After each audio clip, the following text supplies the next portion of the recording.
After these words, there was a whole detailed list of what to prepare for his spiritual life. To read all this intrigued the Buddha immensely. He felt as if there was no way to refuse this challenge. After he went through the list of preparations, he realized that he had nothing much on a material plan to prepare. To prepare himself well to let go of Shambhala in a joyful way, he meditated one full day and night. In his meditation, he surrendered to the will of existence about which form he would take. As the sun was just about to rise over the horizon, he suddenly laughed. He had received a guidance for the next step. It almost felt like one of his own practical jokes. Go and find the indigo couple and experience true smallness. A big smile spread all over his ancient face. Then he focused on the vehicles of his rebirth, the two indigo people.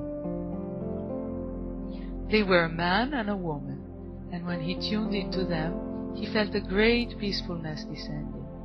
He understood that they were not enlightened, but that they were on the path, joyfully, curiously, lovingly. He also realized that this birth would not be any more a birth of the body through physical means, but rather a birth through their souls. He would be their soul child. Before leaving, he had already decided the form in which he would appear to his indigo friends. He would become the height of a hand in a young Buddha body, dressed in orange clothes, with light butterfly wings, being so small that he could travel in ways that any other human being would have never been able to. All his subtle bodies started taking on this shape. He became an iridescent and still transparent little Buddha, waiting to meet the two friends that would help him manifest this form on a physical plane. Now he looked around for what could carry him to his new home. He searched bushes and trees. Then he noticed a big fig leaf that had just fallen off a tree. He sat on it and waited. A gust of wind came down the mountains, and in one move took the leaf with the little Buddha on it up in the air. He held himself to the sides of the leaf, but couldn't resist looking down at the panorama below. The whole population of Shambhala had come out in the open and was sending him a tribute by holding candles and torches up towards the sky. When the first rays of sun touch the little Buddha, he stretches out, washes his face on the little pool of morning dew on his leaf, and takes out of his satchel some delicious homemade cookies prepared by the enlightened Magdalena herself. While munching on them, he leans over the side of the lift. What he sees is so stunning that he almost falls over the edge. It's the blue planet, right beneath him, like a jewel of immense proportions.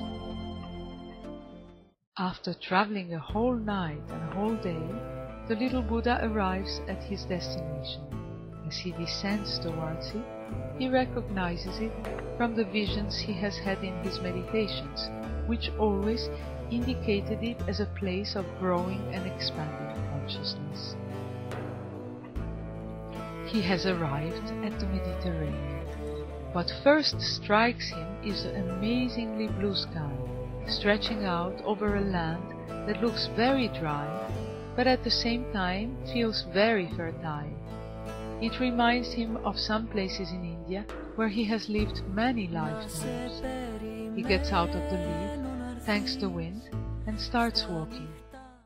He has come at the right moment. As he walks down the dusty but fragrant path, ahead of him he sees our two indigo friends. They are having a late afternoon stroll in the hills before going to their 7 o'clock meditation practice. They are human beings, one blonde, the other one dark-haired, one male, the other one female, both tall, both are dressed in a colorful way, combining different designs, styles and materials, creating their own fashion. The little Buddha is by nature a lover of light. He can live on light only. He in fact consists of light only. As he looks at his future soul parents, he sees their lightness. But what fascinates him almost more is that he realizes that they are not only beings of light, but also beings of darkness. This makes the little Buddha very curious.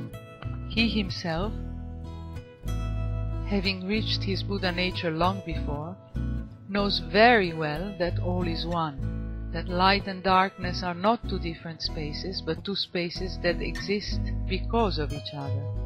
He has let go long ago of any preference for one or the other.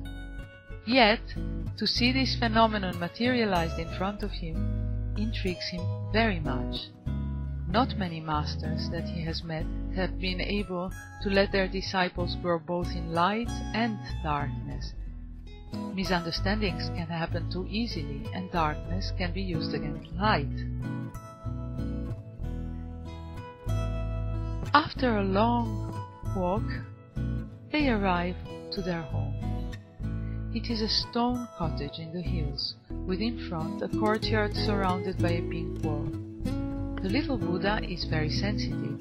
He does not want to enter their home without invitation. So he finds for himself a big tree in the garden surrounding their home, and as the sun sets, he chooses its largest leaf. After all the excitement of the day, he falls deep asleep.